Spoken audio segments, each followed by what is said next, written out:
Assalomu alaykum, hurmatli Shavkat Miromonovich, hurmatli kuzatuvchilar.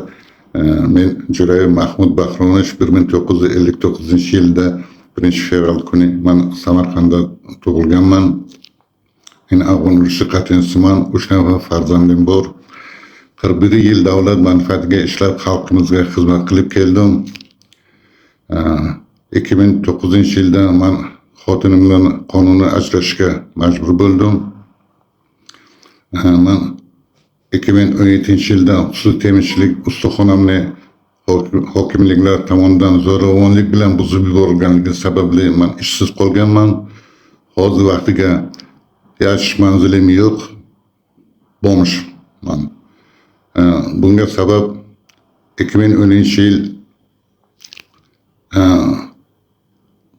fuqaro ishlar bo'yicha shahar sudining adolatsiz qaroridan so'ng meni da'vogarlar meni pasport hujjatlarimni o'g'irlab ichki ishlar xodimlari bilan kelishib olib, menda yashirincha davlat ro'yxatidan chiqarib, konstitutsiyaga ko'chgan huquqlarimdan to'liq mahrum qilib,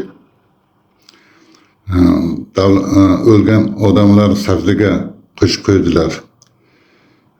Shundan so'ng men uys qoldim ko'chaga. 15 yildan beri umrim darbadarlik ko'cha o'tib kelmoqda. Birovlarni ham uyga yashab yuribman hozir vaqtda. Shu shahar sudining qaroridan norozi bo'lib men viloyat sudiga, oliy sudiga, bosh prokuratura, ichki ishlar vazirligiga, prezident devonga, senat deputatlariga, ombudsmanga bir necha marotaba murojaat qildim. Xolos taxminan 400 marotaba murojaat qilgan bo'lsam, shundan 250 ta men taxminan javob xati olganman, lekin birontasiga chora ko'rilmasdan meni aldash maqsadiga hamda shu yuqori turuvchilar bir-birini noqonuniy himoyalash, jinoyatlashtirish, futbolni arzani futbol to'pi qilish, albatta pora ishlash maqsadida qilinganligini yaxshi bilaman. Menga aldab faqat noqonuniy javob xati beradilar, xolos. Hech qanaqa buzilgan huquqlarni tiklab berishga chora ko'rilmasdan kelmoqdalar.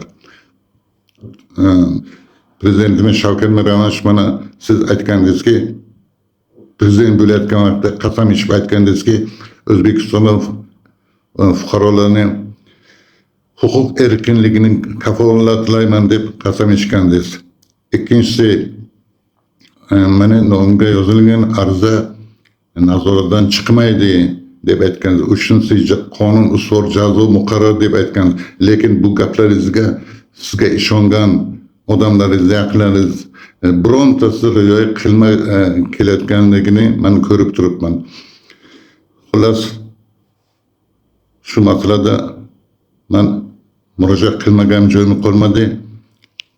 8 yildan keyin menga bir murojaatim biriga bir pasport berishdi. Mana pasportning ichiga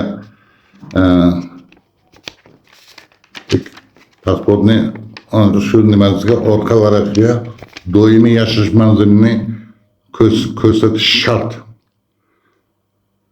Lekin bu yerda ko'rib turibsizlar, yo'q hech qanaqa doimiy yashash manzili.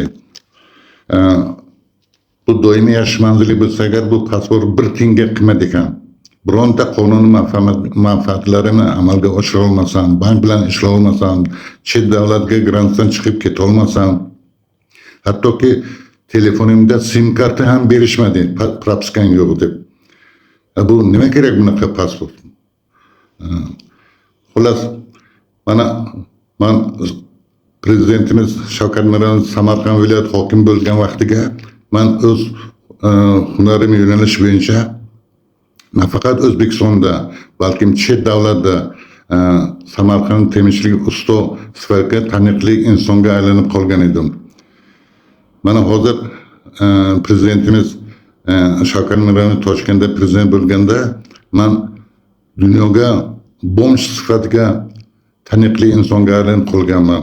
Buni qanday tushunsak bo'ladi?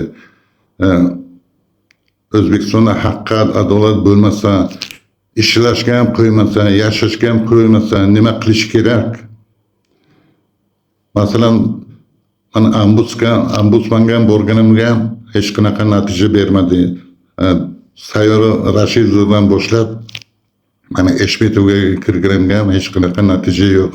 Bironta mansabdor o'z vakolat doirasida ishlamaydi, xalqni o'ylamaydi, huquqlarini tiklab berishga chora ko'rmaydi. Mana inson ombudsman, biznes ombudsman tashkilotlari ochib qo'ygansiz, xalq qabulxona ochib qo'ygan, sayyor qabul, lekin bular hammasi bir tiyinga qimmat ekan. Otni kalasida qilib oyligini olishni biladi, lekin muammoni hal qilishga hech qanaqa chora ko'rilmaydi. Faqat birovlarni pora evaziga iltimoslarni buyurtmasini bajaradi, xolos. Shunda mana men Oliy sud raisiga ham kirdim. Hech qanaqa buzilgan huquqni tiklab berishga chora ko'rmadi. Mana barcha prokurorlarga kirdim. Hikmatullo Yo'ldoshevga boshqa kirishga doimiy ravishda to'sqinlik qilib kelmoqdalar. Bu qani haqiqat, qani adolat endi?